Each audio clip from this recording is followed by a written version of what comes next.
Today I wanted to encourage you to think about doing a study within a trial, or a SWAT, study within a trial, when you are submitting a clinical trial proposal to the NIHR Health Technology Assessment Programme. So in brief, a SWAT is a self-contained study that is embedded within a host trial that explores better ways of delivering key trial processes such as randomization, retention, or data collection. And despite the best intention of our researchers, many of our HTA studies struggle with recruitment, and that results in more costs and delays of getting important information to the NHS.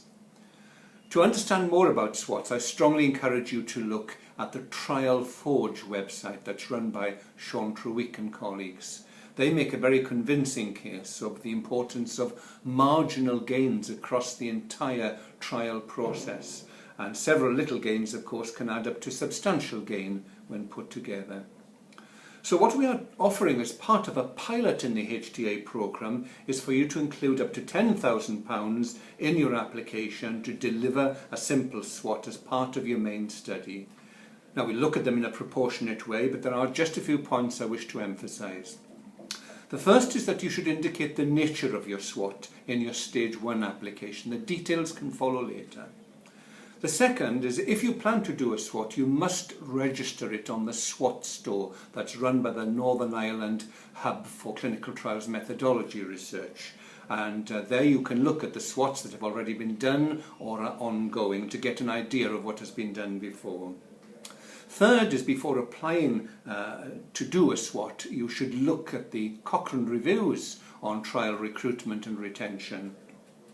And also you could look at the SWAT priorities identified by the James Lind Alliance priority setting process, the links of which will be available at the end of this video. So the onus is on you to make the case of need for that particular SWAT.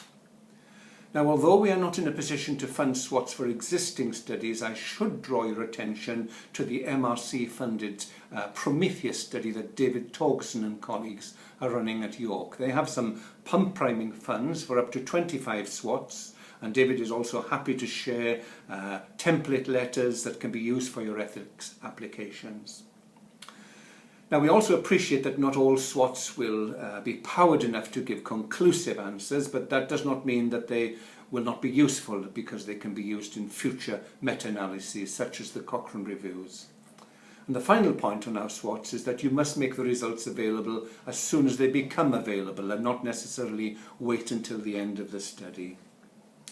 So do think about including a SWAT in your trial. At some stage we may reach a saturation point in terms of SWATs on recruitment and retention, but we are a long way from that issue at the moment. So hopefully our pilot will be a success, and that one day doing a study within a trial that links to a greater body of knowledge on efficient trial design and conduct will become the norm. So I will leave you with that vision and speak to you again soon.